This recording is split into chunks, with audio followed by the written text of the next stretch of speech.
হলো, আরেকজনের কুরবানি কবুল হলো না। কারণ কি? কারণ হচ্ছে এই একজনের কুরবানির ভিতরে ইখলাস ছিল, অপরজনের কুরবানির ভিতরে ইখলাস ছিল না। এই কারণে কাবিলের কুরবানি কবুল হয়নি এবং হাবিলের কুরবানি কবুল হয়েছিল। শর্টকাট কথা একদম। তাহলে এই কথা থেকে আমরা স্পষ্টভাবে বুঝতে পারলাম, আমরা গরু দেই, ছাগল দেই, ভেড়া দেই, দুম্বা দেই, উট দেই, মহিষ দেই, যেটাই আমরা কুরবানি দেই না কেন, আমাদের ভিতরে ইখলাস থাকতে হবে, নইলে কুরবানি আল্লাহর দরবারে কবুল হবে না। তারপরের দ্বিতীয় কথা, একজন মানুষ আমাকে বলতেছে যে এখন টাকা পয়সা নাই, এই বছর কিভাবে কুরবানি দেব। আমি বললাম যে কুরবানি দেওয়া কি ফরজ? বলল না, কুরবানি দেওয়া তো ফরজ নয়, কুরবানি দেওয়া একটি গুরুত্বপূর্ণ সুন্নাহ, যেটি সামর্থ্য থাকলে মানুষ দিবে। তাহলে যেটি ফরজ নয় তার জন্য এত মাথা ঘামানোর কি প্রয়োজন রয়েছে? সে বলতেছে সমাজের সমস্ত মানুষ গোস্ত খাবে, আমাদের তো ছেলে পেলে রয়েছে, তারা চেয়ে থাকবে, এটা কিভাবে সহ্য হবে? আমি বললাম এটাই হচ্ছে নিয়তের দুর্বলতা, যে এই কথা প্রমাণ করে আপনি ডাইরেক্ট না বললেও কোনো না কোনো দিক থেকে এই কথার ইঙ্গিত পাওয়া যায় আপনার কুরবানির উদ্দেশ্য আল্লাহকে দেওয়া, আল্লাহর জন্য খালিস করার চেয়ে বেশি কোনো না কোনো দিক থেকে গোস্ত খাওয়া। এবং প্রত্যেকটি মানুষকে, আমি নিজে সহ সবাইকে আহ্বান করছি, সবাই যাদেরকে আল্লাহ রাব্বুল আলামিন কুরবানি দেওয়ার সামর্থ্য দিয়েছেন, যারা কুরবানির নিয়ত করেছেন, তাদের জন্য জরুরি যে তারা নিজের নিয়তকে আপডেট করবে, যে আসলে কি আমি গোস্ত খাওয়ার জন্য কুরবানি দিচ্ছি, না আমি আল্লাহ রাব্বুল আলামিনের জন্য কুরবানি দিচ্ছি। সম্মানিত উপস্থিতি, আমরা বলছিলাম কুরবানি সম্পর্কে। কুরব শব্দের অর্থই হচ্ছে নিকটবর্তী হওয়া। কুরব শব্দের অর্থই হচ্ছে নিকটবর্তী হওয়া। কুরবানির ইতিহাস যদি দেখি আমরা, তাহলে এই কুরবানি পৃথিবীর সূচনা কাল থেকে স্টার্ট। আদম আলাইহিস সালামের দুই সন্তান আল্লাহর দরবারে কুরবানি দিলে একজনের কুরবানি কবুল হলো, অপরজনের কুরবানি কবুল হলো না। এই কারণে কুরবানি কবুল না হওয়ার কারণে কাবিল হাবিলকে হত্যা করে দিল। হত্যা করে দেওয়ার পরে লাশ নিয়ে ঘোরাঘুরি করতেছে, বুঝতে পারতেছে না কি করবে। তারপরে কাক এসে তাদেরকে প্র্যাকটিক্যাল যখন দেখিয়ে দিল, তারপরে এইভাবে কাবিল হাবিলের লাশকে দাফন করে দিল। সম্মানিত উপস্থিতি, এই ঘটনার ভিতর আরেকটি গুরুত্বপূর্ণ পয়েন্ট যেটা আমাদেরকে বুঝতে হবে, সেটি হচ্ছে এই, হাবিল আল্লাহর রাস্তায় দুম্বা কোরবানি দিয়েছিল এবং কাবিল যেহেতু চাষাবাদ করত, চাষাবাদ করার কারণে কিছু গম আল্লাহর রাস্তায় কুরবানি করেছিল। তো হাবিলের কুরবানি কবুল হয় আর কাবিলের কুরবানি কবুল হয় না। এর প্রমাণ সেই যুগে কুরবানি কবুল হওয়ার অর্থ বা চিহ্ন ছিল যে যার কুরবানি কবুল হবে তার কুরবানি আসমান থেকে আগুন এসে জ্বলে যাবে।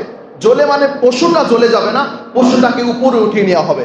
এবং কুরবানির বিষয়ে যখন আপনি ডিটেলস ভাবে পড়বেন, যখন আপনি কুরবানির ইতিহাস পড়বেন, তখন এই কথাটাও পাওয়া যায় যে ওই যে আদম আলাইহিস সালামের পুত্র হাবিল যে দুম্বাটি আল্লাহর দরবারে কুরবানি পেশ করেছিল, যেটি আসমান থেকে আগুন এসে সেইটাকে আসমানের উপরে নিয়ে গিয়েছিল, এবং সেই জন্তুটা, সেই দুম্বাটা জান্নাতের ভিতরে ঘোরাঘুরি করেছিল।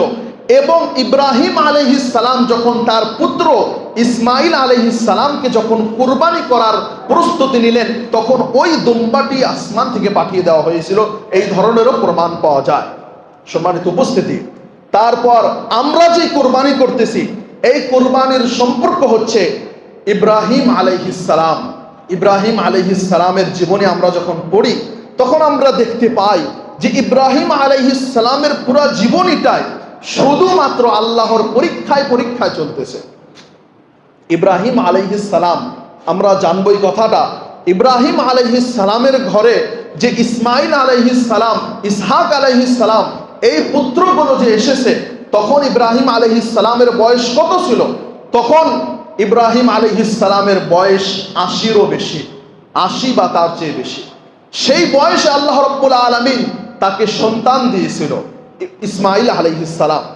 এবং আল্লাহ রাব্বুল আলামিন বলেন তাদের সম্পর্কে, ফালাম্মা বালাগা মাআহুস সাইয়া, যখন ইসমাঈল আলাইহিস সালাম অল্প চলাফেরার বয়সে পা রাখলো, মানে অল্প ধরেন 8, 9, 10, 12 বছরের যখন সন্তান হলো, তখন আল্লাহ রাব্বুল আলামিন ইসমাঈল আলাইহিস সালামকে এক রাহে 3 রাত স্বপ্ন দেখায় যে তোমার সন্তানকে কোরবানি করো। তখন তার বাবা তার সন্তানকে বললেন যে আমাকে আল্লাহ রাব্বুল আলামিন তোমাকে কুরবানি করার আদেশ দিলেন, ফানজুর মাযা তারা, তোমার রায় কি?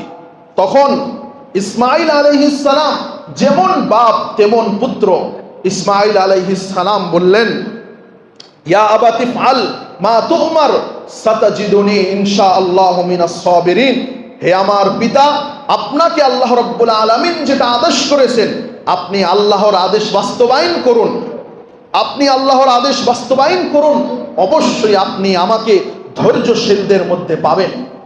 তখন এইভাবে ইসমাঈল আলাইহিস সালামকে ইব্রাহিম আলাইহিস সালাম নিয়ে গেলেন, নিয়ে গিয়ে শোয়ানোর পরে এখানে অনেক ধরনের মিথ্যা কাহিনী পাওয়া যায় যে যেই তলোয়ার দিয়ে ইসমাঈল আলাইহিস সালামকে কুরবানি করতেছিলেন সেই তলোয়ারের ভিতরে ধার ছিল না, এই ধরনের মিথ্যা কথা।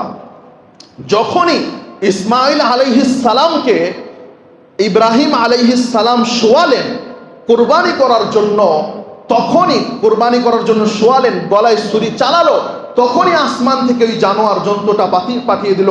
এবং এই কথাটি আল্লাহ রাব্বুল আলামিন কোরআনের ভিতরে বলেন, কে বললেন?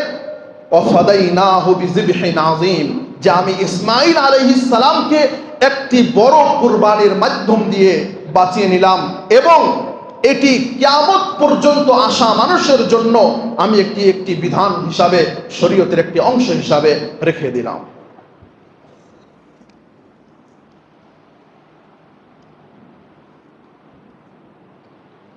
আলহামদুলিল্লাহ ওয়াহদা ওয়াসসালাতু ওয়াসসালামু আলা মান লা নাবিয়্যা বা'দা, আম্মা বা'দ।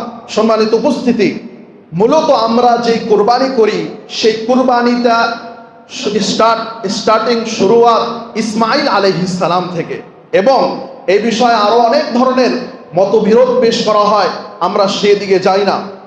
সম্মানিত উপস্থিতি, আমাদেরকে মনে রাখতে হবে আল্লাহর রাসূল সাল্লাল্লাহু আলাইহি ওয়াসাল্লাম ইবাদত করেছেন, কুরবানি করেছেন। আমাদের জন্য জরুরি যে আমরা ইবাদতটা তার মতো করে করব, তাহলেই আল্লাহ রাব্বুল আলামিন আমাদের ইবাদতটা কবুল করবেন। উদাহরণস্বরূপ ঘোড়ার কথা যদি আমি বলি, ঘোড়া, কোনো মানুষ যদি প্রশ্ন করে যে ঘোড়ার গোশত খাওয়া তো জায়েজ, তাহলে ঘোড়া দিয়ে কুরবানি কেন জায়েজ না? এর অ্যান্সার কি? এর অ্যান্সার হচ্ছে এই, আল্লাহর রাসূল ঘোড়া দিয়ে কুরবানি করেননি, এই জন্য না জায়েজ। কারণ আল্লাহর রাসূলের যুগে তো ঘোড়া ছিল, তারপরেও আল্লাহর রাসূল ঘোড়া দিয়ে কুরবানি করেননি, এই কারণে ঘোড়া দিয়ে কুরবানি জায়েজ নয়। তো শুধু জায়েজ হলেই হবে না, কুরবানির জন্য 8 ধরনের বস্তু, 8 ধরনের পশু আল্লাহ রাব্বুল আলামিন আমাদের জন্য বিধান হিসাবে রেখে দিলেন। 8 ধরনের পশু কি? একটি হচ্ছে উট, একটি হচ্ছে গরু, একটি হচ্ছে ছাগল, একটি হচ্ছে ভেড়া। এখন আপনি বলবেন দুম্বা কোথায় গেল? তো আরবি ভাষার ভিতরে বা আরবের ভিতরে, আরবদের নিকটে ছাগল, দুম্বা, ভেড়া এই 3টা একদম পরাইতে এক কাছাকাছি বস্তু। এখন 4টি বস্তু, উট, গরু, ছাগল, ভেড়া, এই 4টি বস্তু এবং 4টির নর বা মাদি, এই হিসাবে যদি আমরা ধরি তাহলে 8 হয়ে গেল। এই 8 ধরনের দিয়েই আমাদেরকে কুরবানির বিধান দিয়েছেন, এর মধ্যেই আমাদেরকে সীমাবদ্ধ থাকতে হবে। তারপরের কথা আমরা আসি ভাগে কুরবানির বিষয়টা। ভাগে কুরবানির বিষয়টা আমরা সংক্ষিপ্তভাবে যদি বলি, সর্বপ্রথম কথা হচ্ছে এই যে ভাগে কুরবানি মানে, এখানে ভাগে কুরবানির বিষয়ে হাদিসটা ইখতিলাফ, মতভেদ কোথায় থেকে হয়েছে ওইটা আমাদেরকে বুঝতে হবে। ইবনে আব্বাসের হাদিস, তারা সফরে কুরবানি করেছেন 7 জন, এবং উটে 7 জন বা 10 জন, এই ধরনের হাদিস। এই হাদিসকে বোঝার ক্ষেত্রে, বোঝার তারতম্যে ইখতিলাফ হয়েছে। এখন আমাদেরকে মনে রাখতে হবে, শরীয়তের বিষয় অনেক বিষয় স্পষ্ট নাই। যেই বিষয়গুলোর মধ্যে স্পষ্ট নাই, সেই বিষয়গুলোর মধ্যে মানুষ কি করবে? উম্মতের মানুষের মধ্যে যারা বড় মুজতাহিদ, যারা কোরআন এবং হাদিসের বিভিন্ন দলিল আদিল্লা সমস্ত বস্তু সামনে রেখে যারা একটা মাসলা বাহির করবে, একটা ফতোয়া বাহির করবে, তাদেরকে বলা হয় মুজতাহিদ। এই মুজতাহিদ যদি তার ইজতিহাদ, সে যে মাসলা বাহির করলো, এখানে যদি সে শুদ্ধ হয় তাহলে 2টা নেকি পাবে, আর যদি ভুল হয় তাহলে সে 1টা নেকি পাবে। তাহলে তারা তো প্রত্যেকটা অবস্থায় নেকি পেয়ে গেল। কিন্তু সমস্যা হচ্ছে আমরা আপোষে এই নিয়ে মতবিরোধ করতেছি। প্রথম কথা হচ্ছে এই, যেহেতু সময় সংকীর্ণ, সংক্ষিপ্তভাবে শুধু মেন পয়েন্ট আমরা বলে দিব ভাগে কোরবানির বিষয়টা। সেটি হচ্ছে এই, কোনো মানুষ যদি 7 জন বা 7 পরিবারের পক্ষ থেকেও কোরবানি দেয়, ভাগে কোরবানি দেয়, এটি জায়েজ, এটি হারাম নয়। এটি প্রথম কথা, যে 7 জন বা 7 পরিবার পক্ষ থেকেও যদি একটি গরুতে বা একটি উটের মধ্যে যদি কোরবানি দেয়, এটি জায়েজ হবে, এটি হারাম নয়। কিন্তু এই কথাটা শুধু এতটুকু সীমাবদ্ধ নয়, বরং আমাদেরকে এই কথার সামনে গিয়ে আরো আগে গিয়ে বুঝতে হবে।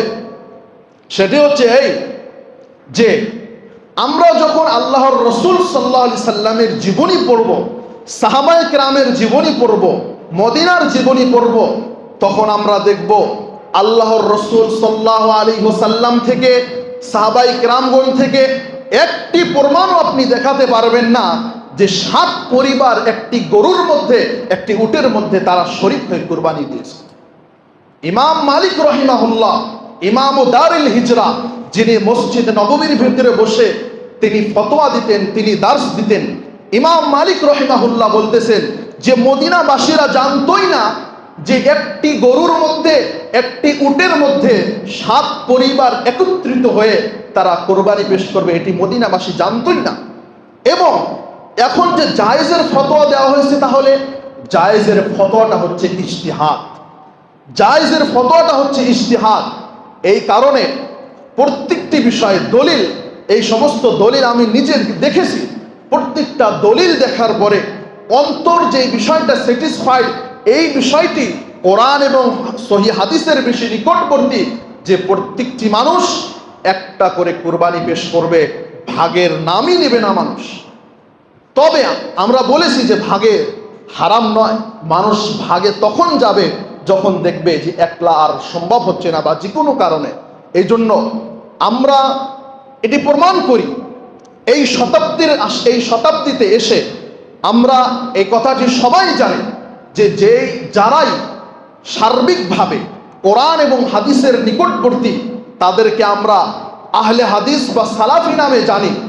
এটি কোনো দল নয়, এটি কোনো মতবাদ না, বরং যারাই কোরআন এবং সহিহ হাদিস মানবে, সহিহ আকীদা গ্রহণ করবে, তারাই আহলে হাদিস। সে পৃথিবীর যে কোনো পর্যায়ে, যে কোনো কোণায় থাকুক না কেন। তাহলে আমাদের জন্য জরুরি যে একজ্যাক্ট আল্লাহর রসুল কোন কাজটি করেছে সেই কাজটি আমরা করব, এবং সেই কাজটি করার যখন সক্ষম থাকবে না আমাদের, তখন আমরা এই কাজটি করব। এই জন্য ভাগে কোরবানির বিষয়টা, তাহলে আমাদের সামনে আমরা যদি ভাগের কুরবানির বিষয় 2-3টা লাইনে বলি, সেটি হচ্ছে এই যে আপনি আপনার পরিবার থেকে একটি কোরবানি দিবেন, এটাই সবচেয়ে বেশি উত্তম। এবং সমস্ত আপনি যদি সেই আজ থেকে কয়েক বছর আগের আলেম ওলামা, ইমাম ইবনে তাইমিয়া, ইমাম ইবনুল কাইয়ুম, ইমাম বুখারী, হাজার আসকালানি, এই সমস্ত আলেম ওলামার ফতোয়া যখন আপনি একত্রিত করবেন, আপনার সামনে এটাই প্রমাণিত হবে যে একটি পরিবারের পক্ষ থেকে একটি পশু কোরবানি দেওয়াটাই হচ্ছে অধিক সুন্নাহ নিকটবর্তী। তবে ভাগে কোরবানির বিষয়টা আমরা ডাইরেক্ট হারাম বলি না। সম্মানিত উপস্থিতি, কোরবানির বিষয় দ্বিতীয় একটি বড়, যে কোরবানির সময় আসলে হাইলাইট হয়ে চলে, আমরা বলি ট্রেন্ডিংয়ে চলে এই বিষয় 2টি বস্তু, তার মধ্যে এটি একটি হচ্ছে মহিষের কোরবানি। মহিষের কোরবানির ক্ষেত্রে আমাদের বড় বড় আলেম ওলামাদের মধ্যে 2 গ্রুপ রয়েছে। এক গ্রুপ বলতেছে মহিষের কোরবানি চলবে, আর এক গ্রুপ বলতেছে মহিষের কোরবানি চলবে না। এখন আমাদেরকে মনে রাখতে হবে, যখন এই ধরনের মতবিরোধ দেখা দিবে তখন আমাদের জন্য জরুরি যে কোন মতটা কোরআন এবং হাদিসের বেশি নিকটবর্তী, আমরা সেই মতটাই গ্রহণ করব। তাহলে আমাদের সম্মুখে আল্লাহ, প্রকৃত জ্ঞান তো আল্লাহ রাব্বুল আলামিনই ভালো জানেন, আমাদের সম্মুখে দলিল আদিল্লা ঘাটাঘাটি করার পরে যে প্রমাণটি, যে মতটি সামনে আসে যে আপনি যথাসাধ্য চেষ্টা করবেন যে আপনি মহিষের কোরবানি দিবেন না, তবে আমরা স্পষ্ট হারামও বলি না, আপনি এই যে পশুগুলির কথা আল্লাহর রসুল বলেছেন এর মধ্যেই থাকবেন। তাহলে ইখতিলাফ কোথায় থেকে হয়েছে? ইখতিলাফটি হয়েছে যে অনেকে মহিষকেও গরুর অংশ হিসাবে ধরেছেন, যে মহিষ যেই জন্তু, গরু সেই জন্তু, মানে একই জিন্স বলে ধরা হয়েছে। এই হিসাবে অনেকে ইজতিহাদ করে মহিষকেও গরুর হুকুমে এনে মহিষের কোরবানি জায়েজ করে দিয়েছেন। কিন্তু দলিল আদিল্লার পক্ষে যদি দেখা যায় তাহলে এই কথাটি কোরআন এবং সহিহ হাদিসের বেশি নিকটবর্তী হয় যে মহিষের কথা যেহেতু না পাওয়া যায়, তাহলে মহিষের কোরবানি থেকে দূরে থাকাটাই আমাদের জন্য উত্তম। সম্মানিত উপস্থিতি, সময় যেহেতু শেষ হয়ে গেল, তাহলে আমাদেরকে খুতবার শুরুতে যে কথাটি বলেছি যে কোরবানির বিষয় আমাদেরকে যে মেন পয়েন্টটা আমাদেরকে মনে রাখতে হবে সেটি হচ্ছে এই কোরবানিটা যে আমি করতেছি, প্রত্যেকটি মানুষ, আরবি ভাষায় একটি কথা রয়েছে সাহিবুল বাইতি আদরা বিমা ফিহি, যে ঘরের ভিতরে কি রয়েছে সেই ঘরের মালিকই জানে। মানে আপনার বাড়ির খবর আপনি বেশি জানেন, আমার বাড়ির খবর আমি বেশি জানি। এই কথাটি দিয়ে আমি বোঝাতে চাই প্রত্যেকটি মানুষ তার নিজের অন্তরের মালিক, সে তার অন্তর সম্পর্কে ভালো জানেন।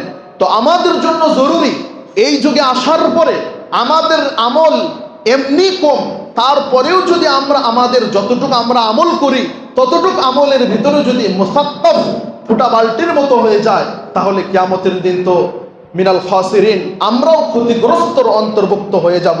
তাহলে আমাদের জন্য জরুরি যে আমরা আমাদের নিয়তের সংশোধন করব, যে আসলে কুরবানির উদ্দেশ্য কি আমাদের আসলে গোস্ত খাওয়া, না একমাত্র আল্লাহ রাব্বুল আলামিনকে রাজি খুশি করা। কারণ আল্লাহ রাব্বুল আলামিন বলেছেন লাইয়ানাল্লাহু লুহুমুহা ওয়ালা দিমাউহা ওয়ালাকিন ইয়ানালুহুত তাকওয়া মিনকুম, যে তোমাদের কুরবানির জানোয়ারের, পশুর রক্ত, গোস্ত, মাংস এগুলো পৌঁছে না আল্লাহর কাছে। আল্লাহ কি করবে এই বস্তুগুলো দিয়ে? তোমাদের তাকওয়া আল্লাহ রাব্বুল আলামিনের নিকটে পৌঁছে। সুতরাং আমাদের জন্য জরুরি যে আমরা আমাদের তাকওয়ার লেভেলকে চেক করব কুরবানি করার আগে, যে আমরা কুরবানি কেন করতেছি। কারণ যেটি সাইডের বস্তু, আমরা আল্লাহর জন্য, এমন তো নয় যে আমরা শুধুমাত্র ইখলাসের সাথে যদি কোরবানি করি তাহলে আমরা গোস্ত খেতে পারবো না, এমন তো বিষয় নয়। আমরা ইখলাসের সাথে কুরবানি করলেও আমরা গোস্ত খেতে পারবো। যেমনটি উদাহরণ, মানুষের ছায়া, মানুষ যেভাবেই চলুক না কেন তার ছায়া তার নিকটে তার সঙ্গেই চলবে, তেমনি ভাবে আপনি আল্লাহর জন্য কোরবানি করবেন এবং যে গোস্ত হিসাবে, উপহার হিসাবে আল্লাহ রাব্বুল আলামিন আমাদেরকে খাওয়ার কথা বলেছেন, আমরা নিজে খাবো এবং গরিব মিসকিনদেরকে দিব এবং আত্মীয় স্বজনদেরকে দিব। আমরা আল্লাহ রাব্বুল আলামিনের নিকটে দোয়া করি, হে আল্লাহ, তুমি আমাদের কুরবানি যারা ইরাদা করেছেন তাদেরকে নিয়ত সংশোধন করার তৌফিক দান করো, আমিন। হে আল্লাহ, আমরা যারা কুরবানির ইচ্ছা রাখি তাদের নিয়তকে সংশোধন করার তৌফিক দান করো, আমিন। আমাদেরকে সর্বাবস্থায় মতবিরোধ মাসআলাতে কোরআন এবং সহিহ হাদিসের নিকটবর্তী মতটাই আমাদেরকে গ্রহণ করার তৌফিক দিও, আমিন। হে আল্লাহ, আমরা গুনাহগার, আমরা গুনাহ করতে ভালোবাসি, তুমি ক্ষমা করতে ভালোবাসো, সুতরাং তুমি আমাদেরকে ক্ষমা করে দাও, আমিন। হে আল্লাহ, আমাদের দেশের অবস্থাকে তুমি সংশোধন করে দাও, তুমি ভালো করে দাও, আমিন। হে আল্লাহ, আমাদের নিজেদের অবস্থাকে তুমি ভালো করে দাও, আমিন। হে আল্লাহ, আমাদের টাকা পয়সা, ব্যবসা বাণিজ্য, পয়সার মধ্যে, রুজির মধ্যে তুমি বরকত দান করো, আমিন। হে আল্লাহ, আমাদের মধ্যে যারা মারা গিয়েছে তাদেরকে তুমি জান্নাত নসিব করো, আমিন। হে আল্লাহ, আমাদের মধ্যে যে ভুল ত্রুটিগুলো রয়েছে সেটিগুলো তুমি দূর করো, আমিন। আমাদের মধ্যে যারা বিমারি, যারা অসুস্থ তাদেরকে তুমি আরোগ্য দান করো, আমিন। ওয়া আখিরু দাওয়ানা আনিল হামদুলিল্লাহি রাব্বিল আলামিন।